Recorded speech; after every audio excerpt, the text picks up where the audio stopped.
پھر سوچو کہ اس وقت یہ کیا کریں گے جب ہم ہر امت میں سے ایک گواہ لائیں گے اور ان لوگوں پر تمہیں یعنی محمد صلی اللہ علیہ وسلم کو گواہ کی حیثیت سے کھڑا کریں گے۔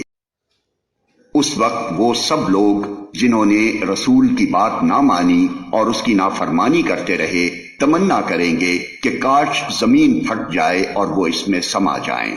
وہاں یہ اپنی کوئی بات اللہ سے نہ چھپا سکیں گے۔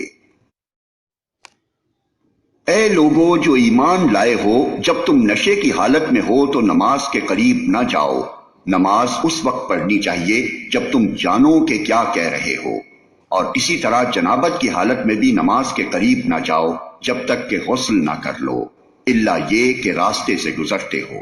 اور اگر کبھی ایسا ہو کہ تم بیمار ہو یا سفر میں ہو یا تم میں سے کوئی شخص رفع حاجت کر کے آئے یا تم نے عورتوں سے لمس کیا ہو اور پھر پانی نہ ملے تو پاک مٹی سے کام لو اور اس سے اپنے چہروں اور ہاتھوں پر مسح کر لو۔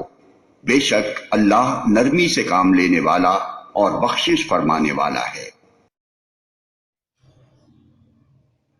تم نے ان لوگوں کو بھی دیکھا جنہیں کتاب کے علم کا کچھ حصہ دیا گیا ہے، وہ خود ضلالت کے خریدار بنے ہوئے ہیں اور چاہتے ہیں کہ تم بھی راہ گم کر دو۔ اللہ تمہارے دشمنوں کو خوب جانتا ہے اور تمہاری حمایت و مددگاری کے لیے اللہ ہی کافی ہے۔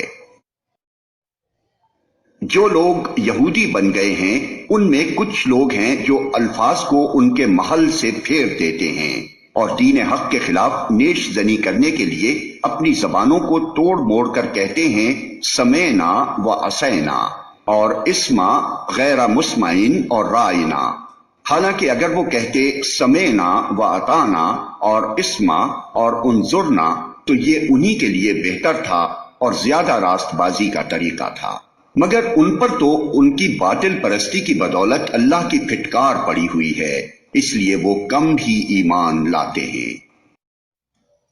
اے وہ لوگو جنہیں کتاب دی گئی تھی، مان لو اس کتاب کو جو ہم نے اب نازل کی ہے اور جو اس کتاب کی تصدیق و تائید کرتی ہے جو تمہارے پاس پہلے سے موجود تھی۔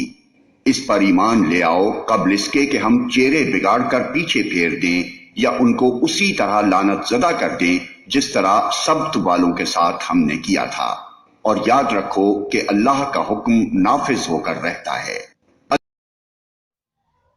اللہ بس شرک ہی کو معاف نہیں کرتا، اس کے ماں سوا دوسرے جس قدر گناہ ہیں وہ جس کے لیے چاہتا ہے معاف کر دیتا ہے۔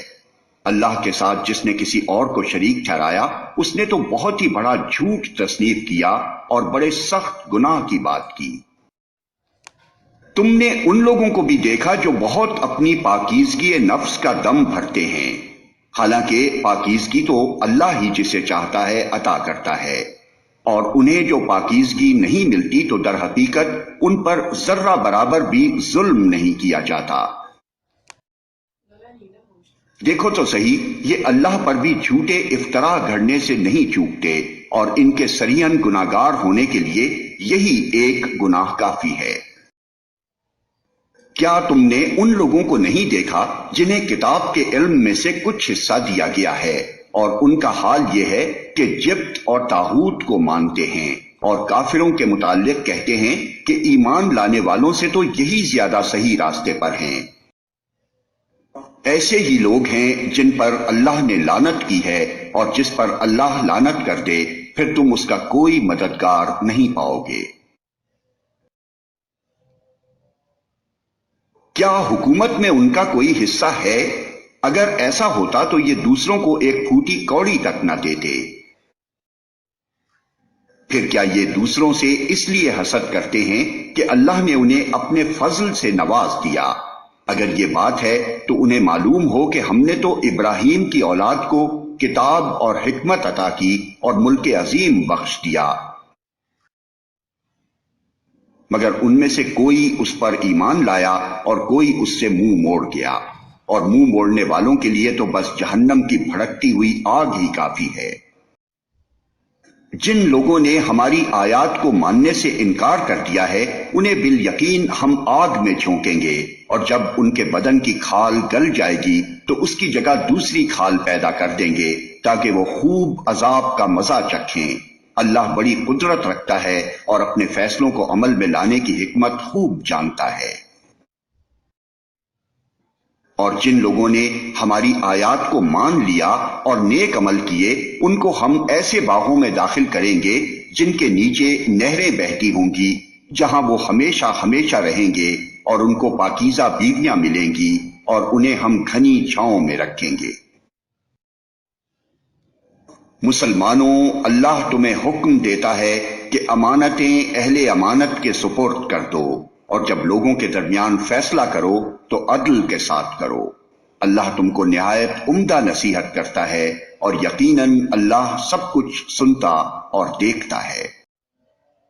اے لوگو جو ایمان لائے ہو، اطاعت کرو اللہ کی اور اطاعت کرو رسول کی اور ان لوگوں کی جو تم میں سے صاحب امر ہوں۔